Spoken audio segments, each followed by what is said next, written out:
So you want to be a software engineer, but why? Don't get me wrong, I love being a software engineer for so many different reasons. I have a separate video on that. If you want to check that out, I'll put the link below. But in this video, I just want to talk about the other side of it, the sides that aren't so good. I mean, like every job, there's always bits that you won't like, always bits that aren't perfect. No job is perfect, right? So I just want to discuss that side of things just to kind of give you my honest truth and what software engineering is really like. And this video is not to put you off becoming a software engineer, because like I said, I love being a software engineer. I think it's a great career, but I just want you to be able to make that decision for yourself. So if you want to be a software engineer, whether you've just graduated, whether you're looking for a career switch, whatever it is, this video is for you. Okay, con number one. So something you need to know is, as a software engineer, you will spend like 99.9999999% of your time being really frustrated. And I mean really frustrated. So you will spend a lot of time solving bugs, staring at your screen, not knowing what the hell you're doing, struggling so much mentally, and just kind of being left to figure things out. It really obviously does depend on your team. You're not left completely on your own. You might hopefully have support from other people, but a lot of the time you are expected to just figure things out and work through problems. That can be really flipping hard. And sometimes you just feel so clueless, and sometimes you really just do think, what am I doing? This isn't the career for me. Or you might feel like, oh, I'm really stupid. And it can be really hard, basically. A lot of the time, coding is not as simple as it seems, and something you think is a quick fix might take you hours and hours and hours. And it might even just be that you've missed a little syntax error or something really stupid, but you could be going round in circles for a long time. So yeah, basically just be prepared to spend a lot of time frustrated or screaming at your screen or wanting to scream at your screen. Yeah. Con number two is it is very much a desk-based job. So this obviously leads to a very sedentary lifestyle. I can never say that word. Sedentary. You know what I mean? So you just don't move much. You spend a lot of time sat at your desk. Obviously there are workarounds, and I have a very active lifestyle outside of work. So I guess I'm not as impacted as other people, but sometimes it does get to me a little. And obviously it's a lot of screen time. So the combination of sitting down at a desk, ruining your posture, ruining your eyes while staring at the screen, it's just not a great combination. So, I mean, if you're someone that wants to be out and about, if you want to have a lot of client meetings, if you want to have a lot of face-to-face contact with people and kind of real world outside exposure, this is probably not the career for you. Another con of being a software engineer is being on call. So this is where you work out of hours and you're typically on a rota. So maybe your rota will be for 1 week at a time. For that whole week, you'll be on call, which means that any problems that come up, anything that needs fixing, if the system goes down, if there's, if there's customer problems, if there's anything wrong with any of your apps, any servers crash, anything, you're the one that will get called out to fix it.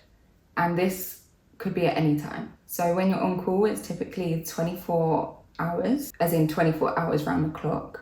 So you will be expected to kind of drop whatever and fix that. You can be woken up, you could be out on a social event with your friends, you could be out for dinner, you could be in the gym, you could be just getting on with your life, and then you get a call and you've got to go fix it. Not every job requires you to be on call, but you've really just got to check that with the company, with your job description, all of those things, but it's definitely something to consider.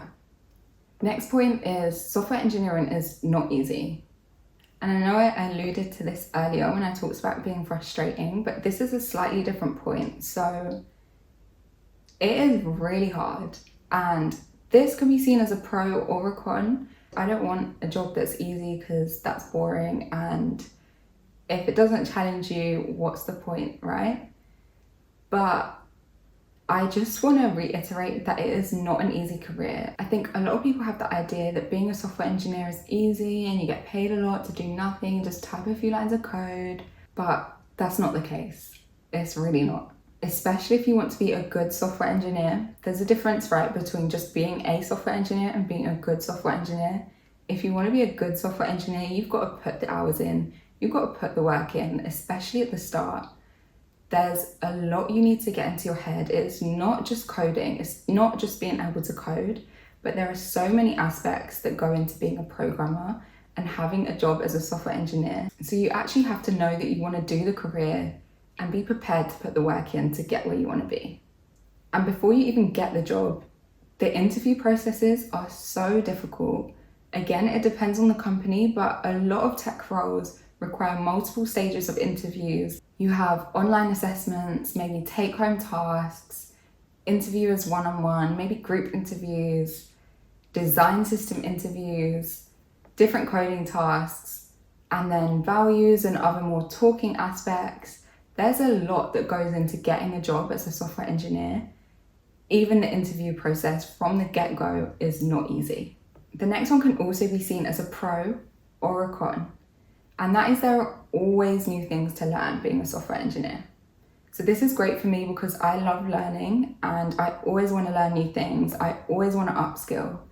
But I guess it can be seen as a con because you can always feel like you never fully know everything. You're never going to know everything. It can sometimes be really hard thinking that you've made a lot of progress and then realizing you still don't know a lot. The more you know, the more you realize you don't know, right? And that is very true for software engineering. Things are always changing. There are always new processes, always new technologies, always better ways to do things. And there will always be people that are better than you. And to some extent, you always feel like you're clueless and that you're always just feeling like you're trying to figure things out. You constantly have to learn new things and you constantly have to stay on top of things, to go out of your way and kind of learn stuff outside of your job, to stay current in the industry, to be able to stay relevant and know that you will be able to get a job next. I guess this is a very relevant topic right now as well with the rise of AI. What does this mean for the future of our jobs, and how is this going to change the industry and our careers, and what do we kind of need to learn next to help us stay current and to help us stay employable? So you constantly have to keep learning, keep researching, and your learning doesn't just stop once you get the job or once you graduate. It's a continual, lifelong process. And I guess the hard thing about that is you'll never feel like you know what you're doing. You'll never reach the point where you feel like, right, I'm an expert, I know everything, there's nothing more to learn, I can just chill and relax here, because that's not going to happen. And I guess you've just got to get comfortable with the idea of feeling uncomfortable, because new things will be thrown at you all the time and you've just got to adapt on the job and learn things on the job as you go. And that feeling of being uncomfortable is still something I'm trying to get used to. But I think for me, the pros of always constantly learning, never being bored, definitely outweigh the cons. So I hope this video has left you a little bit more informed about what it's really like to be a software engineer, and hopefully it can help you decide whether you do want to be a software engineer or not. If you have any questions, comments, anything, just let me know, drop them in the comments below, and let me know what videos you'd like to see next.